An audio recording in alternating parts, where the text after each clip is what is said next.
Welcome to Hiccups and Hot Flashes, where every hiccup is a hidden gift and every hot flash a power move. We're your hosts. I'm Danny, an ICF somatic and embodiment coach. I'm Dory, a trauma-informed midlife resiliency coach. And I'm Kim, a self-sovereignty coach. We're three coaches, two moms, and one single gal who all love human design and have real conversations about navigating transitions with awareness, resilience, fresh perspectives, and a mission to give voice to the voiceless. Let's get into it. Hey everyone, welcome back to Hiccups and Hot Flashes. I'm Kim, and I'm here with Danny and Dory. Today, we're going to be talking about authenticity. You know, what it may look like.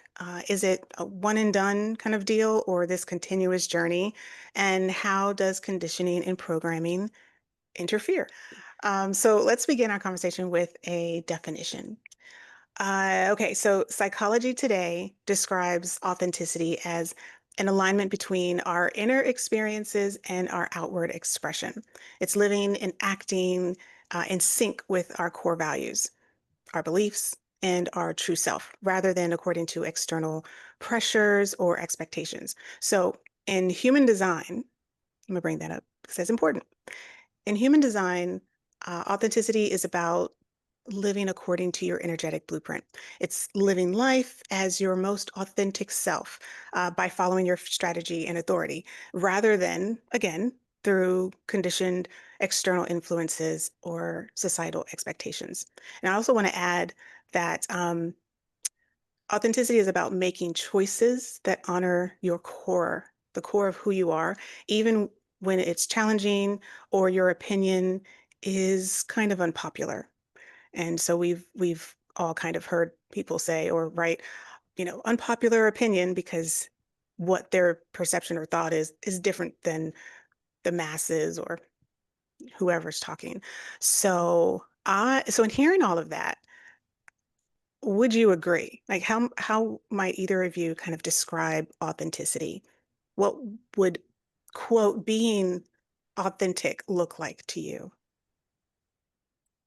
I really like the definition around like that what's going on the inside is what's going on the outside. Like what you're matching or your actions and your words are actually matching your feelings. So there is this internal alignment that is being expressed differentiatedly with Hmm. the outside world. So I that really resonates with me. Definitely. And I really like the unpopular opinion piece because often, at least for myself, I know that I can feel the authenticity, and then when I want to express it outward, often I want to filter or edit it based on what people understand or the popular opinion, or yeah, I'm not proud of this, but it is a thing where I catch myself holding back what is authentically true for me because of what other people may think or what society says needs to happen. It's not easy to be in that place where you're the odd duck, so to speak. Hmm. I really relate to that. Can you tell by just maybe your thoughts or how your body is kind of responding to say, I'm saying these words and I'm not really feeling it. And actually just made me think about you're doing improv. Do you bring yourself or it's just like, I am now someone else? I am acting. For me, that's a playground to bring yourself there. And it's I don't want to scare Dory or anybody else away, but it's a place where a lot of stuff comes up, right? You'll Mhm. for me, I'll feel it in my body and go, "Ugh." But really you want to work with that first response, right? Hmm. Not filtering it, not editing it, and just really showing up authentically. And meaning when you feel it, just express it, whatever it is. And oftentimes on the outside, it's not as impactful or scary or counter that you might think that it is. And oftentimes people will think it's really funny, like you were saying. It just comes out, and because it strikes something and it resonates with somebody else, that's what makes it funny. Hmm. It's that relatability. And yeah, that's one of the major reasons I actually did start improv so that I could find my voice in things without the editing and without the filtering because you're on the spot. You really have to connect to your authenticity in order to be in that space and to interact. One of the things that's been really interesting to me uh, was that I do this thing where I will start to talk and then I'll go, and that's me like pulling back. And I'm starting to filter my words and making sure, and maybe it's a type of people pleasing. I'm not sure yet, but that's the whole reason for the improv, right? I needed to know, like, where is my edge in this? And I'm not going to find that kind of an edge in yoga. So I needed to find, like, what is my edge when it comes to interacting with people and putting myself out there? What, or not the edge, what is the thing that I am trying to withdraw away from while at the same time trying to lean into it, which is the opposite of that definition of authenticity, right? My words aren't able to really connect. And yet, emotionally, if I can say, like, I'm scared or I'm feeling insecure right now, that's very authentic. But, anyways, yeah, it's just interesting. Yeah, it makes me think of actually I want to ask because Danny, you said finding your voice, and Dory, you were saying, okay, to be able to speak it and say that you're afraid or something like that, you're showing your emotions. Just Yeah, out of curiosity. just trying to figure out, like, why do I hold back when I talk? What is Hmm. that all about? So I'm curious because I don't remember. Do you know if you have an open throat, defined throat in Me? human? Both of you. Mine's defined. Yours defined. Yours open, Danny. So yours is open, which means there's But what? actually, in my chart, it is defined. But as a projector, I'm kind of Mm. being told that it has to be invited. There's an invitation piece to it. So it's I don't know. In some instances, I Mm, feel like it's open, in others I don't. And so that might confuse people. In some instances, it's open. So you both have a defined throat, right? Okay, so it's you have that consistency, you have that energy, but depending on which gates are highlighted or active, kind of tells you to how it's consistent that you can speak to other people and are magnetized to other people. Um, and I was just like, okay, well, finding your voice, maybe it's also about the way that it's most comfortable and easy to speak your mind, that finding your voice maybe through other people. Hmm. Um, and then also, like Dora, you said, f find out why. Like maybe you'll be able to say whatever it is that you're feeling or express it. And then Hmm. it'll come to you and be like, oh my God, I've never been able to say that before. And you will kind of sense, maybe get that into a hit of this is why, Hmm. you know, because you're Yeah. free enough to do it. Yeah. So something to say about that. I have been doing some deep body awareness work and I slowly got there. So it doesn't feel very deep to me. But as I'm thinking about it, I'm like, oh, this is pretty deep. So one of the things that I've recently, and talk about conditioning, right? So I was realizing that my body had a pattern of filtering this information. So there's this feedback loop where I get feedback from the world and then I send feedback back to the world, right? Mm, And it's just this give this back and forth. And so what I was realizing was my eyes take in information and then it would go straight to my stomach, right to my gut, because I could feel it. I was like, oh, I consult my stomach first, which there was a whole lot of fear there in some instances. mm, And so I started sitting with my body trying to figure out like what is what's the order of operations that my body needs to um, flow in. And I realized that what would be authentic to me is through the eyes to all the body parts, then all the body parts to my heart. My heart then takes it up to my throat and I'm able to share it. mhm, So it was really interesting. So essentially, there was this disconnect to my heart, and I was consulting my fears every time. And I was just like, holy cow. It took a good like 4 hours over a period of days, about 4 hours worth of work for me to realize that was what was happening. Anyways, so um why did I oh wait, why what were we talking about just a minute ago? We were talking about um this had to tie into what you were just saying. Yeah, how you're Oh, with our learning. defined throat, learning how to speak and connecting with other people and body awareness. Yes. Yes. And so Yeah. I was realizing like if I don't feel like, and I truly like it was almost like feeling this golden thread running through my body. And if I can feel it go, from here or even my ears, but from here to, the intake, and I can feel it in my body, which is embodiment, groundedness, like I can feel it. And then I wait until I can sense it. And there I'm so for this could get really people who do not know human design are going to get a crash course right now. But I'm sacral authority. And so it also needs to go to my sacral for sure. But I was realizing before I say anything, I need to feel it in my heart. So I'm consulting instead of consulting my stomach, which is where the fear. I mean, that's your confidence center, right?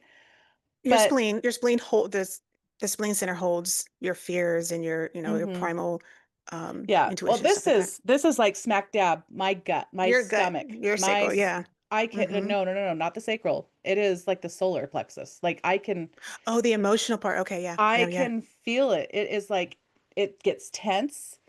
Mm. And so I was realizing like, okay, and talking, like going back to what Danny was just saying, when you get that first feeling, you continue to lean into it. When she's talking about improv, you lean into that and continue going. But I was realizing the first feeling I was getting was fear. And so and what's connected to fear and this is connecting to your conditioning thing. What was connecting to the fear was all of these experiences that had told me this is not safe. And I didn't realize that that was all there. So it wasn't, and it's at this very low, um, not low, but it's low undercurrent. So very, very subconscious. So I had to do some serious awareness and body work to create that awareness and realize like, where am I feeling this? Where is it going first? Then where is it going next? And then just listening to my body and trying to figure out like, what is the natural flow for me? What would be authentic for me? And it was just Hmm. like, whoop. So, and I saw it. Hmm. That was a really long way of saying that. Um, I want to kind of add to that and just kind of take it a little bit somewhere else, tiny little bit, and just look at authenticity philosophically, where we could say that it's both a state of being, but it's also an ongoing practice. We're choosing our alignment between who we are and how we show up in the world. And especially when that choice really requires that you have to have the strength and courage um, to do the thing, to say the thing, to get up on stage. Um, and it's also, especially if it comes at some kind of personal cost to you, whether to your immediate self or in your immediate circle, because you're being true to yourself, or you're learning these things and you're expressing. You're like, oh, I have these emotions, and maybe there was a block, and maybe there's a release then, and you're like, oh, this is this is what it feels like to really be free and have that flow. And it can cause you to realize what you've been allowing in your life. Right. The reality, like self-betrayal is what was coming to my mind as you were talking. And I'm thinking about all the times that I was conditioned to believe that I was self-betraying because I was representing myself in a way that made someone else uncomfortable. And so, but the conditioning was that it wasn't authentic to me, right? That you shouldn't do that. That's not how blah, blah, blah. And as I was listening to you right there, I'm like, oh yeah, that the self-betrayal is when I don't lean into those words and I don't say them, even though, and like Danny was saying a couple of episodes ago, um, saying it is like that is the authentic thing, leaning in and saying the things that, well, actually, you were saying it earlier today, the unpopular opinion. right? And that was the authentic thing. And so I wonder how many, but okay, so what I'm really trying to say is there's this messaging that causes other people to feel betrayed because we're not propping them up emotionally or socially or whatever. Mm. And that's a level of codependency. But that require, going back to the cost of yourself, that's going to be a betrayal of me if I am propping others up, if I'm people pleasing all the time. So, anyways, it's just yeah, self-betrayal Yeah, and like what it actually is versus what people have conditioned us to believe what it is. mhm. Authoritarian figures. I think you feel it on some level, right? Hmm. You feel that resistance on some level. And just a little background, recently I've been engaged in these authentic relating labs, and is they're very presence based and they're very, naming the emotion that you have and then giving this kind of like headline synopsis of what it is versus getting into the narrative and explaining things. And it keeps it really simple and really clean and clear. And you get to then, put voice to whatever it is that you're feeling and then see how it lands with the other person. And then they get to authentically respond. So that's really cool. And also I just came back from a psychodrama workshop. And what came up for me was this authenticity. And I was thinking, okay, I'm going to walk in, and this is what's coming up is like perfectionism and people pleasing. But what was underneath that was feeling like I couldn't authentically express myself because of how it would make people feel. And I'm not responsible for that. In fact, in relationship, we are meant to reflect to one another. And if just my presence stirs something up for you, well, then we're doing it right. Right? We're doing it right. And actually, for me to be in the role of where I was at and to look out at the audience and to see the faces of how the impression was on each individual was very different. And there's some freedom in it around saying, I want to be able to express myself anywhere, anytime in an authentic way and not have to worry about what other people think because that's for them. That's their work. Mhm. And after the fact, it's such a vulnerable place to be in, but after the fact, people came up to me and said, "You said exactly what I was feeling. I've been working through this in my own life. Thank you for moving into this space." And it's really an act of bravery to be authentic because it leaves you so vulnerable and all that conditioning and everything starts flooding in and it can really take over and cause you to sidestep what it is that's real for you. Well, and as you were talking about that, I was picturing myself going through those steps, those motions, and realizing like there's a lot of times when the expressions of other people, what they're feeling and what they're thinking have no connection to what we think they're expressing, right? And so there is this um like because we're talking about conditioning today versus authenticity, I'm going to lean into the conditioning piece, which is where sometimes we through habits of the stories that we tell ourselves create these habits, and we can condition ourselves into believing something that is not serving us. Mhm. So, Yeah, and what I hear both of you saying is kind of what learning or becoming authentic is really about. It's not this one and done kind of, oh, look what I did. I did the work and now I'm here. Now I'm authentic. Yay. Yay me. It's basically a something that's continuous. It's a continual returning to yourself, to your design, when conditioning and programming, as you mentioned, kind of pull you away from your alignment and what works for you. Um, at least until you do enough inner work to stop forgetting, oh, that's not me. Oh, that's not me. But it takes time, so it takes the practice.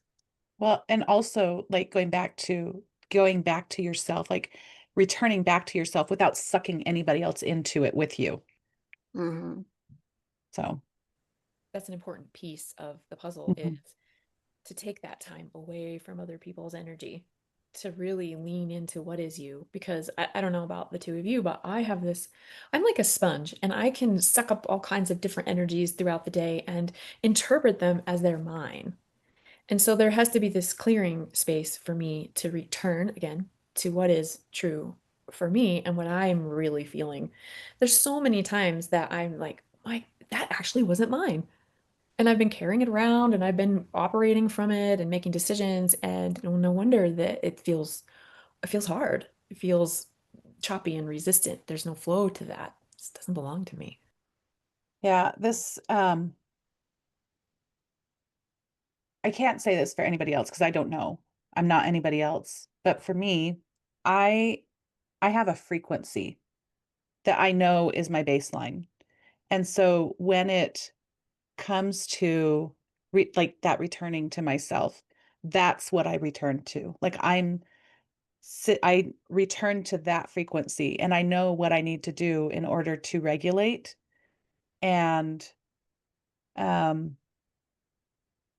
ground into that frequency. So sometimes it's like I have to literally picture like coming in and then pushing, everyone else. And I picture like a specific distance.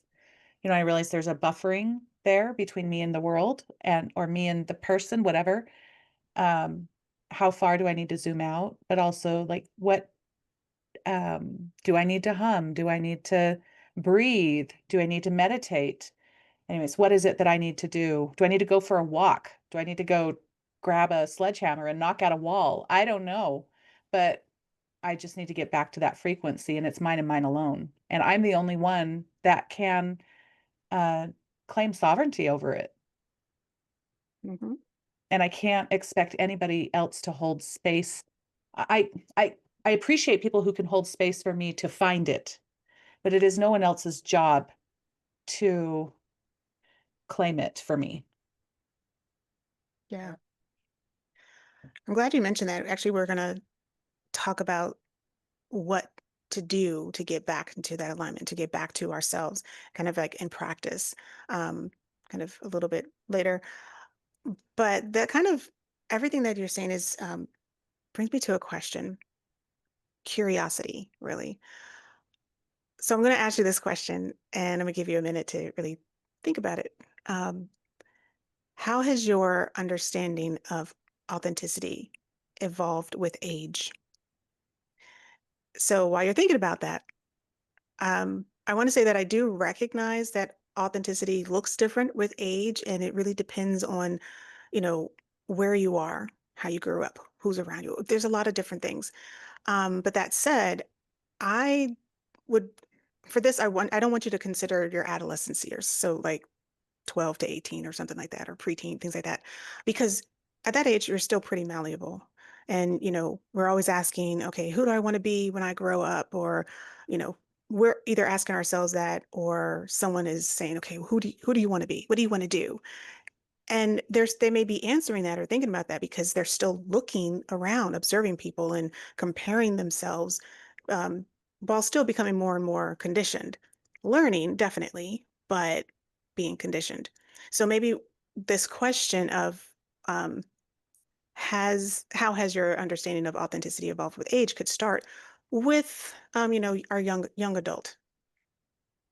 Okay, give their age range of like 19 to 45. um, if you experienced or observed a change at that time, and then look at midlife, 46 and on, because you're growing, you're evolving. So what are your thoughts on how they've changed or how you viewed um, being authentic, or, what did it mean to you in those two phases of life? For me, the 19 through 45, and it was really more like 19 through, well, yeah, 19 through 45.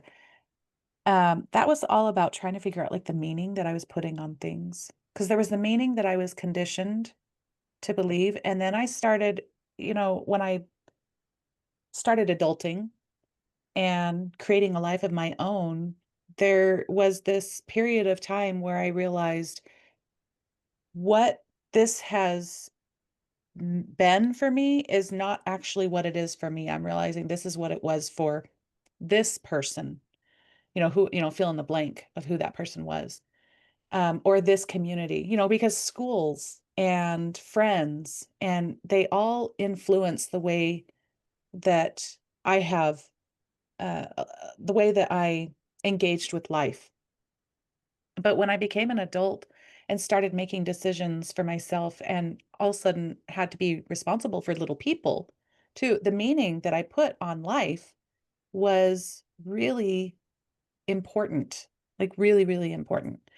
And so I had to get really clear on that because I realized that my intentions were connected to the meanings, and my intentions were sending me in areas um sometimes that I didn't like. And so then that's where the meaning had to change. Anyway, so um just the 19 to 45 was really trying to figure out like what is the meaning for this, and how do I stay grounded and embodied in the meaning that I put? Like how do I stay differentiated and intentional for the life that I'm trying to create?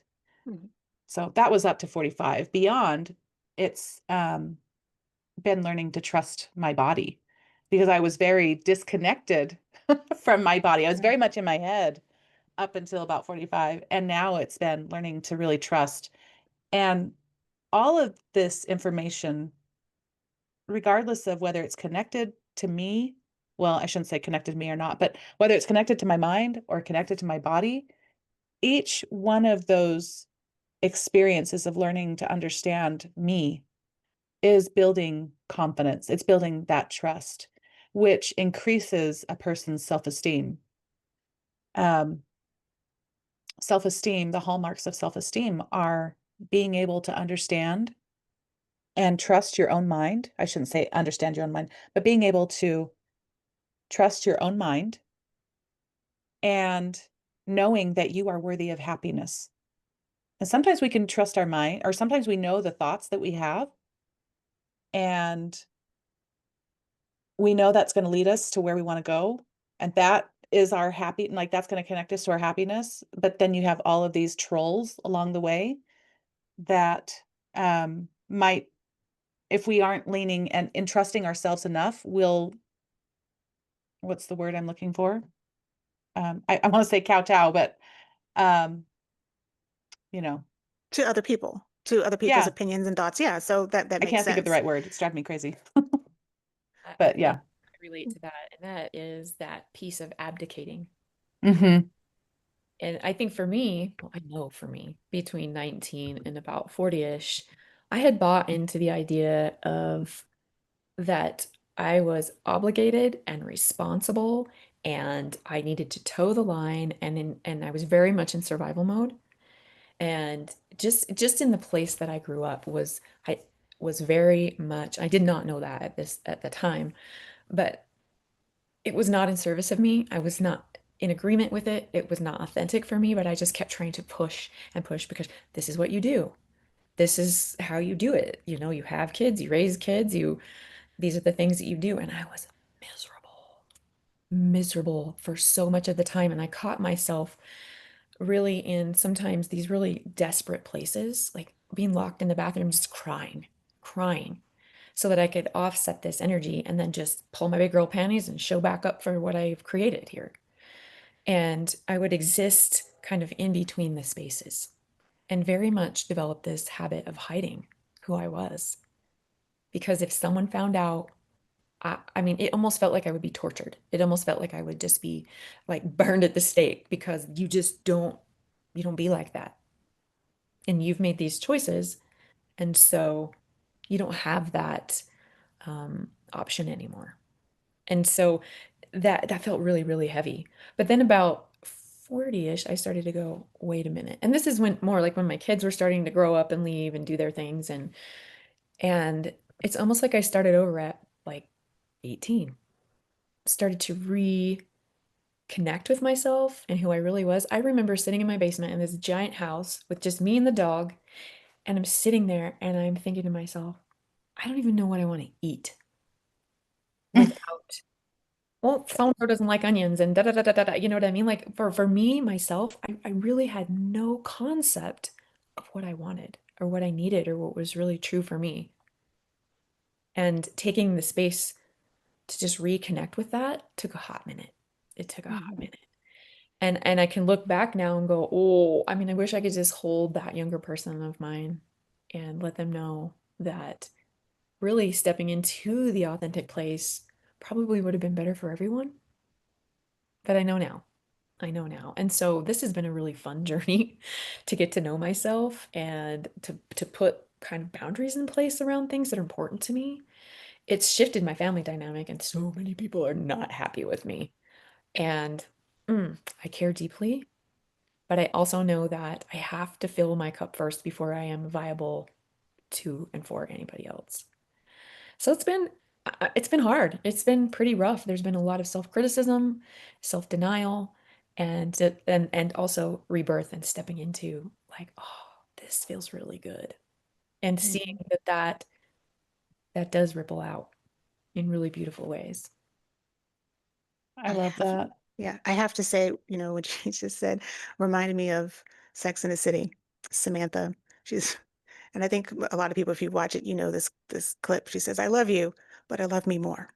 That's So, awesome. you know, that's kind of what from what you both are saying, it's like, okay, you go through this time of experience and you're learning, and yes, you have these responsibilities. And it's like, okay, I'm a mom.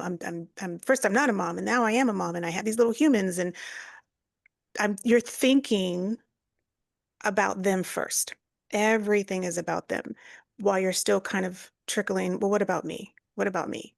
And because Mhm. you're still, even though you're taking care of and nurturing everybody else, you're still nurturing yourself. Not as much maybe as you realize you should have once you get older, but it's just like, oh, okay, what do I want to eat? I don't have to think about anybody right now, just about me. And if I don't know what I want to eat, what else about me do I not know or haven't taken the time to think about and consider? So when I went through so many things, um, I can't even go back too far, because I would probably say in my 20s to 40s, there was a lot of disruption. There was a lot of shifting. I would probably now consider it like this very slow awakening of, to just everything in this world. And whether you want to say spirituality or anything like that, is just learning about myself through other people, through my experiences, through things that I've stayed in that drained me. But I was like, I'm putting all of these people first, which actually happened at my other job. I put everybody first because I was like, it's cool. I got the answer. I know what you want. They come to vent or complain and this and that. I'm like, I got you. I got you. And then it was, I don't have me.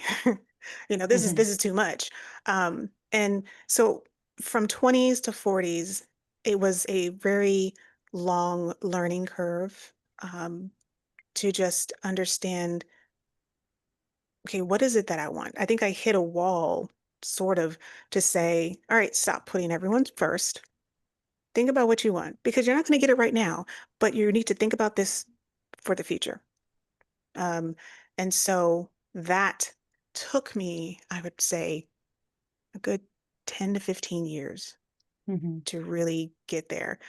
And now at 49, I don't think I've ever said my age on this. At 49, I am now kind of saying any role that I assign myself, I'm not doing anymore. If I want to be something just for someone, I will be it for that moment. And then I'm going back to me. I understand who I am now. Um, I have that courage to stop pretending, stop just being who other people want me to be, um, and just kind of figure out how to live my life the way it works for me, the way that I'm comfortable.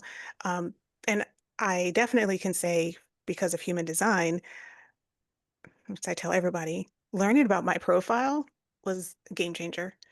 And with 3-5 profile, that was a game changer. But also seeing how I'm meant to operate my authenticity and accepting all the parts of myself, not just really the, palatable parts. And knowing that I can still be authentic and moody. You don't have to be perfect.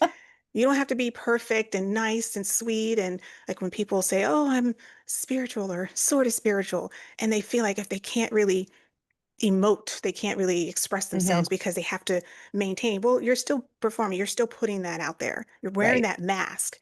And it's like, and then it comes, well, you know what? I'm at an age where I don't care. If you don't like the way I'm saying something, you can leave. If you don't like what I'm doing, we don't have to do this.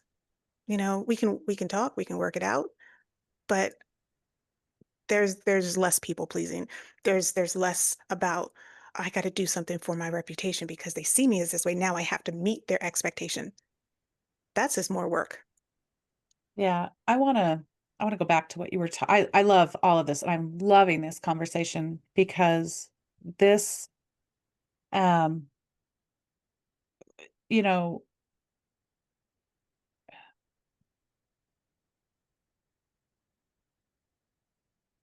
there's a lot of value.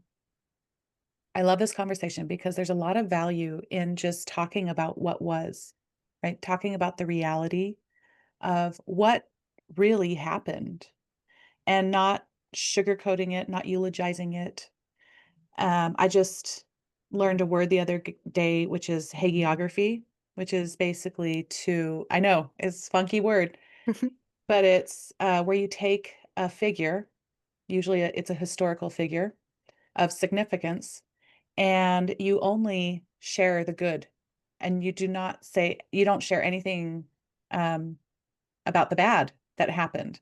But what happens is I feel like we don't really acknowledge the lives that we lived when we're in that space. And I did that many, many times. We call that rose-colored glasses. Um, but I wanted to go back to what you were talking about around putting people first, because there are times when you have to put people first. Like if you are a caregiver in any way, Mhm. and people are there, um, they're develop like they actually depend on you. I'm thinking of elderly parents, someone who can't, someone who's bound to a wheelchair, little children, babies, you, there are times when you have to put them first. And that is a real thing. Mhm. And at the same time, going back to what you were saying, Kim, you've got to be able to know, what do I want? What are the choices that are important for me so that you can still connect to yourself? I lived in that space of disconnection from myself, which is another way of saying dissociated. I lived in a very dissociated way for many, many years. Like I know I get on here and I say, "Oh, I just had this intention. I had to figure out the meaning and all the things." Well, that was the result of a lot of blood, sweat, and tears, of figuring out, and years and years and years of figuring out this isn't working for me anymore, and trying to not feel guilty about putting myself first. And the mental, The it, guilt. yeah, just the I would gaslight myself Mm. into conforming to what other people wanted. And I had to, boy, the self confrontation was painful, but it was like that. There's like a difference, right? The pain that is caused by living inauthentically versus the the feel good pain, like you went to the gym, and there's a difference there. It feels there is some pain involved, which is, in my opinion, pain represents a level of tension. And um and sometimes that tension is beneficial to us and sometimes it's not, and it's understanding which one is. This the one that pulls me out of alignment? Is this a push pull energy where I feel like I'm constantly pushing and then pulling back, and which is what I do with my voice, and that is exhausting and depleting after a while. Anyways, I just wanted to say, there are times when we do have to put ourselves first, and I think we can all acknowledge that. And it is so important to, in the wake of all of that, know how to stay connected. Like both are going on at the same time and can create a lot of cognitive dissonance. And when you can say yes to yourself, deeply and with love and acceptance, it it's also for me, I guess it's easy to also say, not easy, but I can also accept, I say yes to myself, but right now I need to say yes to these people over here. And so what is the self-care that I need Mhm. in order to get back to my frequency? I know we'll talk about that, but yeah, it's just understanding all of that. But I wanted to just acknowledge the sometimes we do have to say yes to other people, but it doesn't mean saying no to ourselves. I just wanted to be, thank you for saying that. Oftentimes I feel like there's this social media highlight reel, or, we're only talking about good things. And especially being coaches, we see the other side of things. And I actually started out in the coaching space doing health coaching.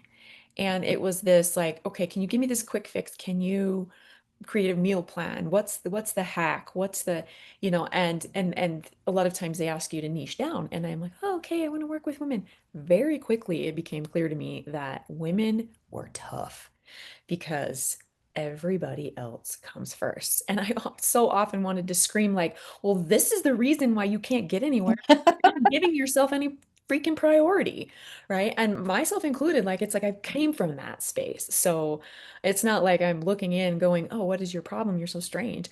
I felt that. I lived that. And that is one of the biggest hurdles is to prioritize yourself. And it just even now, I feel some emotion coming up because that's such a hard place to be. And until you can actually step up into that space for yourself, it's not going to change. And so I left that space and for a long time I was like, I don't want to touch women. I really had this like nasty taste in my mouth because not because I didn't like them, but because I had such deep compassion for where they were. And there was absolutely no getting to them. And Mhm. it's hard to see from the outside and from personal experience where this could shift and people just not grabbing onto that. So, and that's been kind of a pain point for me and reason why I haven't spoken up in a lot of spaces because I I don't feel like I had a whole lot of highlight reels to share. I felt a lot Mm. of it was very painful for me and I didn't enjoy a lot of my younger parenting experience. And that's not something you want to brag about. That's not something, you don't fit in. No one wants to hear that. And still to this day, when I'm having conversations with people and they're like, "Oh, my kid's going to college and my kid's that, and my people are struggling." Mhm. That's tough to actually be in that authentic space and claim like this is what's real without the guilt. Yeah, and to be able to be vulnerable with not everyone, but if you're speaking to someone or in a small group and you're okay and everyone's being open, yeah, maybe you can share your stories because you need that release. But otherwise, I don't think feeling like, oh, I need to share my story and share my pain, that makes me authentic. It just means you just are you're forcing yourself to say something or do something while feeling really uncomfortable. And Yeah, it's a, there's I a think, thing called oh, go ahead, no, sorry. no, I was going to say that, there's being uncomfortable because you're trying something new and you really want to. And it's like, the butterflies and all that stuff. And then there's forcing that uncomfortable going, I don't really want to do this, but I'm doing this so you can see something that I'm assuming you want to see. And so let me try and give it to you, even though I don't want to. Yeah, I was just gonna say there's a thing called selective sharing, and it's good for everyone. So, be Yes. mindful. Yes. Um, okay, so I want to take all of this and get practical. So, Dora, you've already started about the things that you do um, to give back to yourself. And I mentioned before that authenticity is a journey, and that journey involves practicing So in this case, practicing means honoring your natural way of being or in operating, embracing your learning style, um, understanding how to express yourself, sometimes without apology and without taking on other people's conditioning. Yes, you have to express yourself, but that doesn't mean I'm just going to say whatever I want. I don't really care if you don't like it. I'm just I'm just being me. We don't want to be totally rude and ignorant about stuff, but you know, context.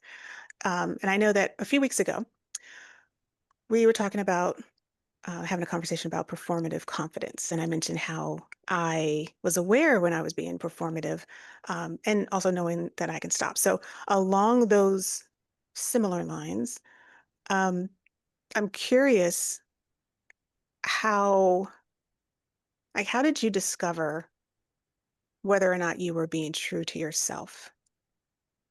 Did something happen? Did you just have this moment of realization and just go, oh, you know what? I realize I'm doing this. For me, I would say I realized I was looking for the emotions in other people, meaning it's not necessarily a bad thing depending on the context and of the situation, but I would talk and then I would look at people, I would watch them. And if they weren't giving me the emotion back, the response back that I thought, it was like, let me figure out what works for them, lean Let into me that. tweak this a little here and tweak that a little there, Yeah. which has nothing to do with Hmm. you, right? Absolutely nothing. Yeah. So I was like, oh, this is not me. I'm being who they need, not who I want. So, and I would also, Yeah. yeah, stay in conversations or not conversations, situations where like I didn't have to. It was longer than I needed to be. Yeah, I want to say like that tweaking a little here, tweaking a little there to get the feedback from them that we need. That's actually a form, and this is kind of a hard thing to hear sometimes, but that's a form of manipulation. You know, if I say it this Hmm. way, will you give me this thing that I want? Will you give me the validation that I'm looking for? You know, and that is, ooh, talk about self-confrontation because I do it all the time. Hmm. Oh, I'm like, oh, there I go again. Okay, stop. But you notice it and you hear it and you're like, Mm. mm. Yeah. Even if you don't feel it in your body, your mind is like going, I know what you're doing. And you're going, I know what I'm doing. I should not be doing this. Hmm. Mhm. Yeah. So, Danny, have you any thoughts of when you may have discovered? Yeah, and it's a continual process of staying connected and rediscovering as well.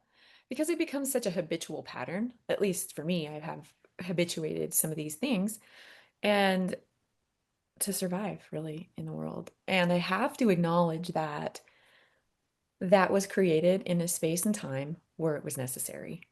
And I can have some compassion for that. But I know that when I am being my most authentic self, I feel it right now. My body is warm, it's at ease. I feel, I mean, literally at ease, like no tension in my jaw.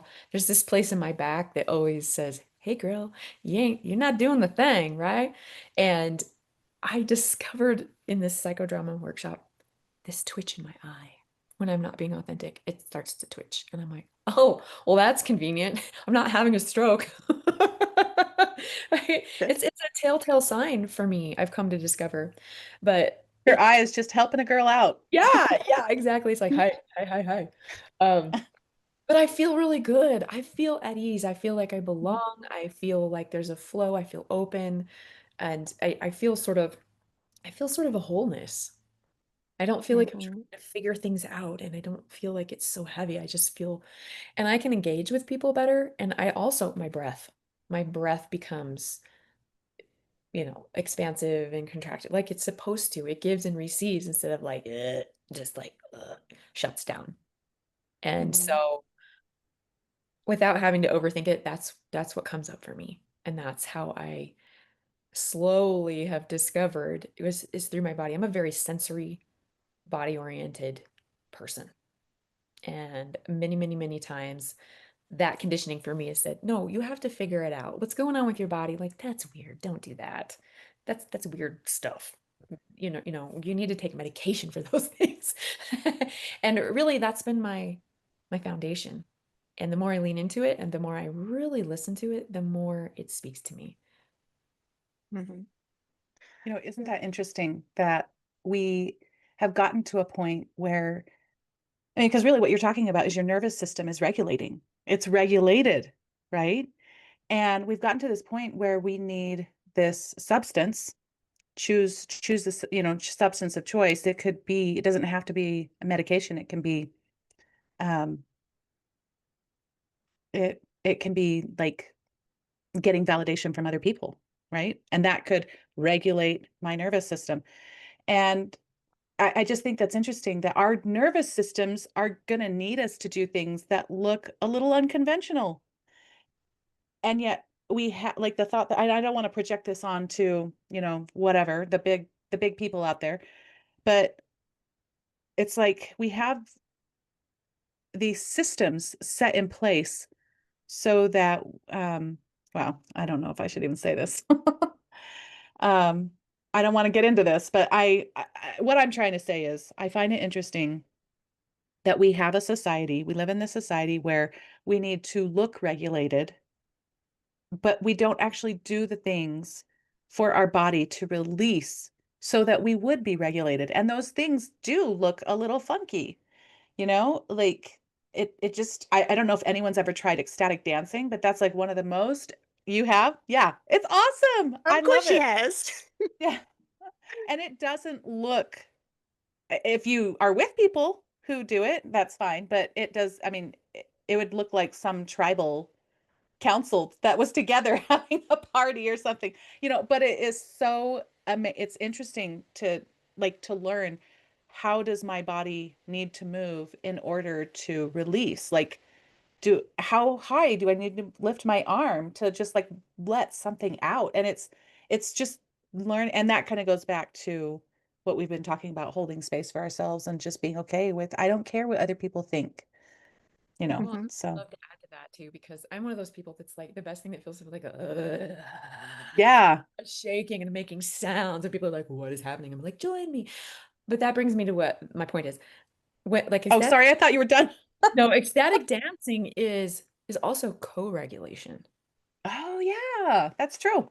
It's a very important piece of the puzzle. And if it's nice when you can say, oh, I'm able to regulate, and when I'm in connection with other people, then we can also co-regulate. And it's very, very powerful and necessary. And like you brought up the tribal thing, that's why it happens. We gravitate toward that, Mm, knowing consciously or not. Yeah, these are.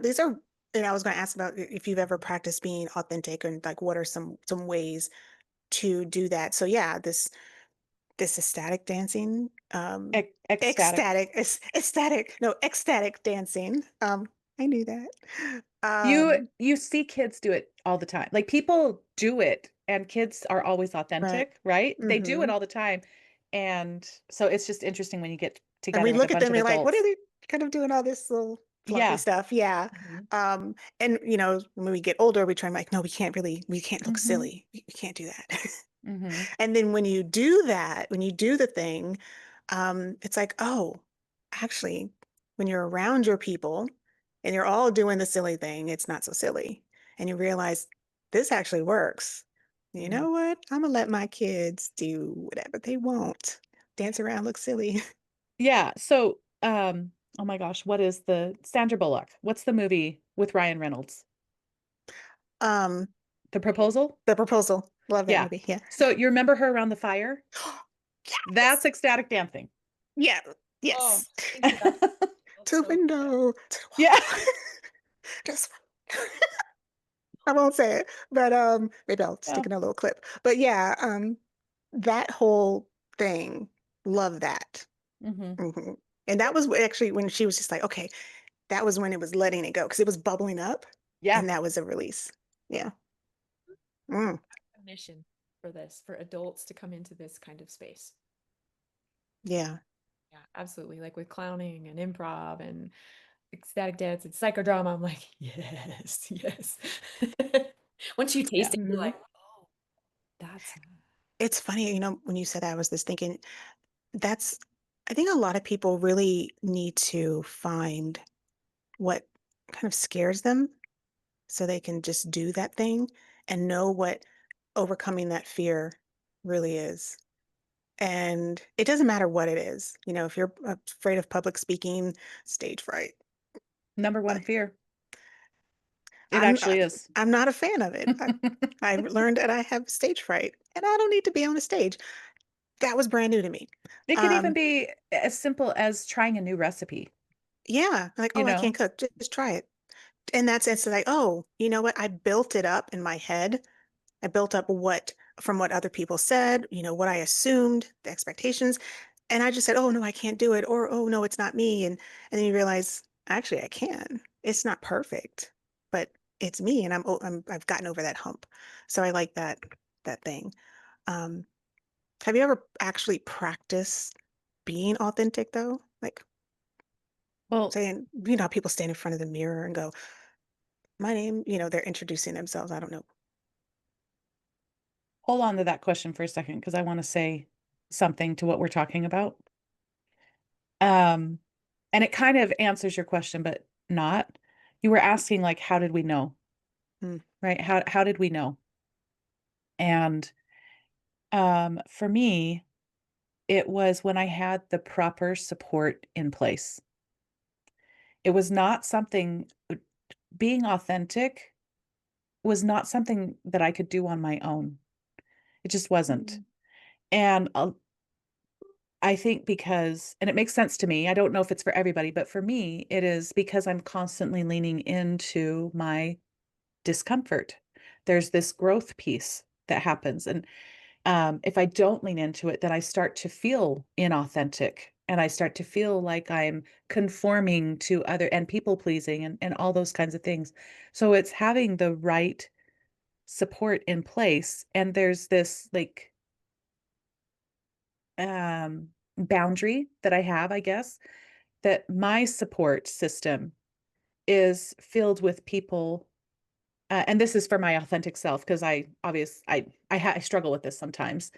But the people that I share things with, we're talking about selective sharing, and the people that I choose to have support me in my life in specific things, like being supported at work is going to be different than being supported yeah. in, I don't know, pick your poison.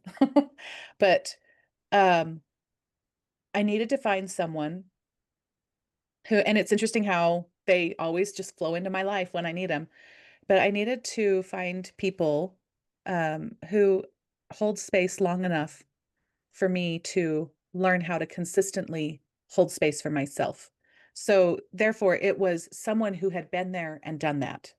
They knew there's some sort of a mentor. They knew like this is going to be hard. They know the pitfalls. They know the challenges and they know what they look like. It doesn't look like a disappointment when it didn't turn out perfectly. They're like, "Oh, you are right on track. Keep going." And that to me was someone who could hold space for me long enough to get there on my own, which is what I love about coaching. Like that's one of my criteria for finding a therapist or finding a coach. Because right? We talked about getting feedback from the outside world. Sometimes people are giving you the feedback that says, I don't have the capacity for what you just shared with me. And I'm like, okay, then this is not the kind of support that I need. And so, but in that space, um, I realized that there was this consistent, I would I guess you call it theme in my life that was relaxed and expansive. And that's when I knew like this is me being authentic. And I had to also learn how not to lean on that person and depend on them to get me to that place. Otherwise, I could not stand on my own 2 feet, but learning how to do it on my own. But knowing that I was safe and could trust myself. Anyways, and the people that offer that kind of support are also sharing with you. I guess I shouldn't project. The people that are offering that kind of support are holding space for me to realize there's there is more joy there's more happiness, there's a different way to go about, like there's just so much more perspective. And uh, um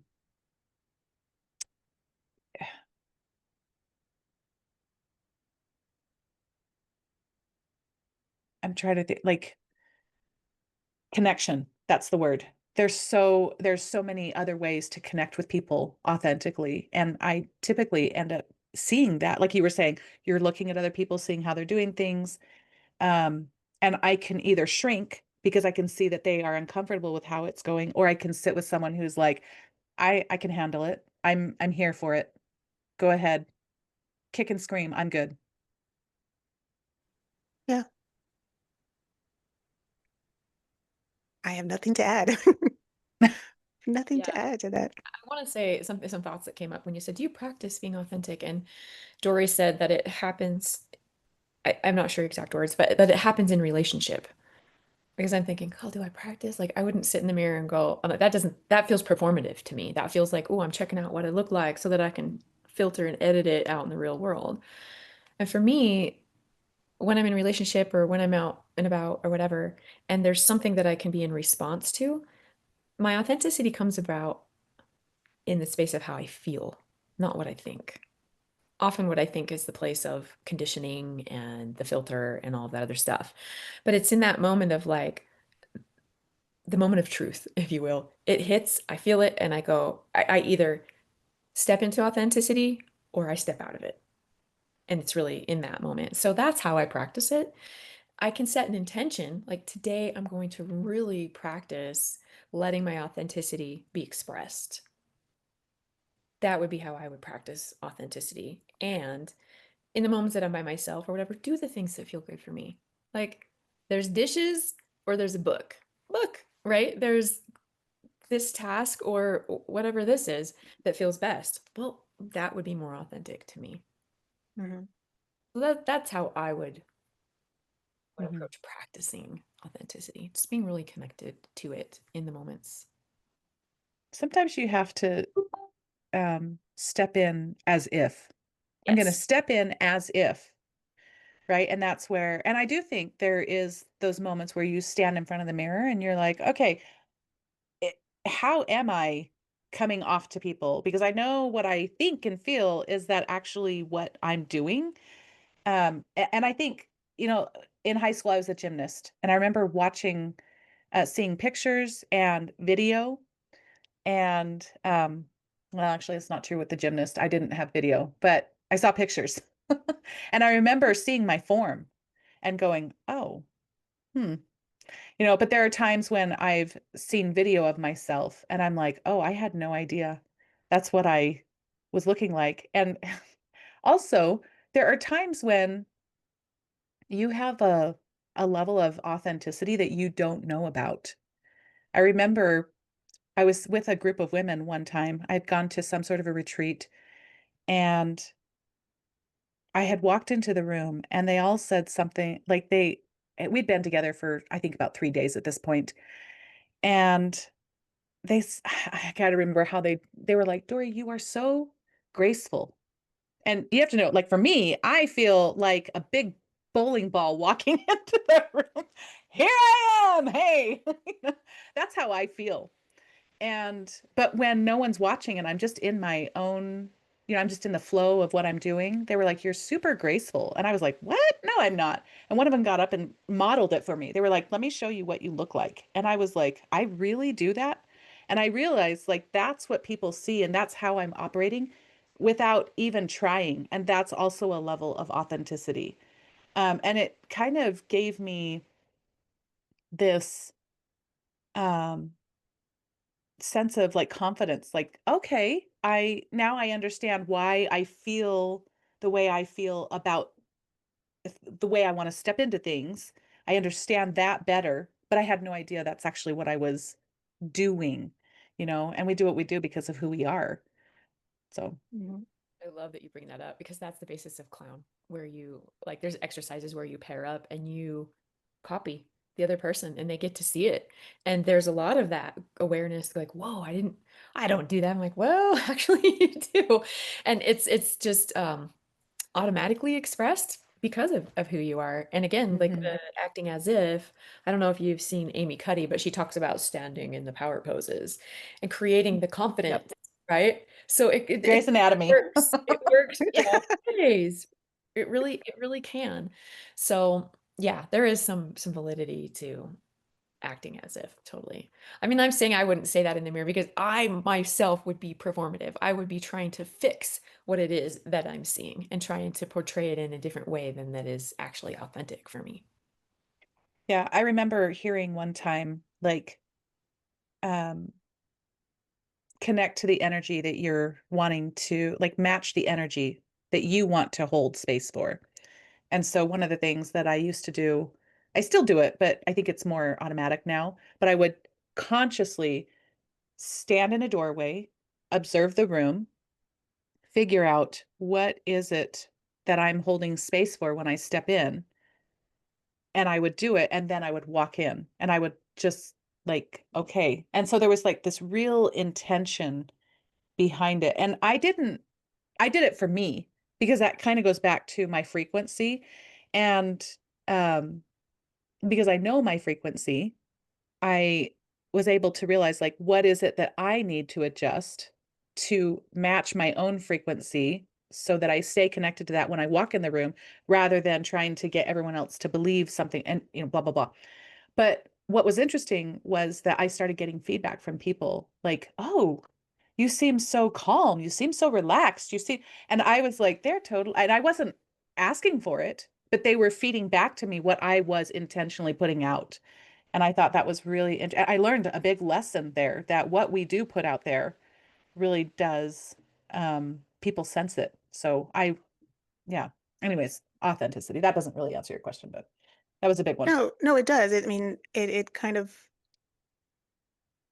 it says what you're very aware of and what you're putting into practice, how you're Hmm. doing it, that intentionality.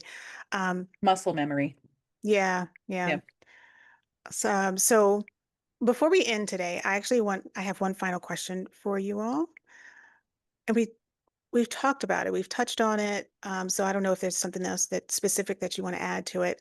But the question is, what does being authentic actually look like on a day-to-day basis? So every day, do you think, okay, let me honor the way of my natural way of operating, and then how do you do that? Kind of like stepping into this room. This is this is who I am. You get your energy, you know that. And then because as soon as you walk into that room, whether it's a kitchen, an office, a living room with your family and other people, you're going to automatically take in their conditioning, their energy, and you could lose sight of you. So, what is it that you do on a day-to-day basis to ensure you're still being authentic? I feel like I'm still learning it. It's okay. Yeah. Like that's a really good question, but there's a lot of trial and error in, um, I used to sit, in this quiet space every day and connect to a higher source. But I've realized, like, for some reason that kept me very stuck Mm, because it was just like this, um, it felt performative actually. And so I've had to learn a new way of, like, I think that came from like not connecting to me first. Um, I am kind of more like a recharge my battery type of person. And that comes from, um, going on solo trips. So it's like the battery will be charged for a few months. And then the mm, daily things are make sure I'm eating good food, make sure that I'm getting enough sleep, and I'm doing the little tiny things that will sustain me until the next time I can go and do a big recharge. That's mm, kind of what I've noticed over my, probably over the last 10 years. That's what I've needed to do. I do need people, but I also need to pull back completely from everyone. And that's where my annual solo trips come in. That's been really helpful. But yeah, I think I'm still learning it. mhm, Yeah, I think I would very much mirror that. I on the daily, I need to play. Mm, I need to play and just be silly and not so serious. And life is short, really. How do I want to feel? How do I want people to feel who are in my presence? And what do I leave them with? I feel like just connecting to the lightness, and that just really anchors me into what's authentic for me. mm. And for whatever reason, like I don't even question it anymore. It's just who I am. And when I think about, I did this exercise not too long ago where I think about the times that I've been the most authentic and the most happy and the most healthy are when I have just been playful. That so matches your personality. Like It what I does. know of you, I'm like, that just so makes sense to me. Yeah, and thank you for that recognition because that just reiterates that for me. Hmm. And it really is powerful. It really is. I've noticed it's so powerful and I've questioned it because it's so easy. It's so natural. And like, Yeah. how could that be true? But it is. And getting myself into my own energy, my own space and saying, like, how do I really feel? How can I play with that? What's in that? Hmm. What's the juice Hmm. there? What's the joy? Yeah, that's interesting that you say that because for me, as I was listening to you, I'm like, because first of all, I thought, well, everyone needs play, but for you, it's like oxygen. I can Yes. see that. Yes. For me, it's being curious. Mhm. Like that's what's oxygen for me is being curious and keeping an open mind. I wanted to say when we were talking about like um when you asked the question, how did you know? And the words for me were relaxed and expansive. And I remember when I was practicing what to hold space for expansiveness and relaxed, I realized that I was feeling like I had been conditioned to believe that that was selfish, that I was taking up too much space, that I was being irresponsible because I wasn't tense and anxious and thinking about everybody else and it took me a long time to unlearn that, a really long time to unlearn that. So I have absolutely loved this discussion today. Mhm. It's been good. I have felt a lot of emotion in the discussion. It's been a really good reminder. But also like um I feel so much more embodied just talking about this. Yeah. Mhm. Yeah, awesome. Yeah. So before I end, Danny, do you have any last thoughts? Going to go into the world and be authentic today. I can't wait. Okay. I All love right. it. So I want to end this conversation with a reminder that authenticity is about presence, practice, and permission to live as you are. It's first discovering your power and then owning it to change the story that you tell yourself and other people. So that's it. When we pick up the series again, we're going to be diving into authority. And that's really just about how to actually make good, aligned decisions that align up to your truth and not Yeah. everyone else's. So that should be interesting. Yeah. Personal authority, personal power, right? Absolutely. Yep. Yep. Yep. Yep. Yep. Yep. All right. Well, thank you, ladies. You. Yeah. So we're going to end it. If anybody has any thoughts or comments and wish to join in a conversation, just let us know. All right. Take care. Bye. You've been listening to Hiccups and Hot Flashes. We're here for real talk around life's transitions, the messy, the meaningful, and everything in between. If something resonated, be sure to follow the show, leave us a review, and share this episode with someone who's riding their own wave of change.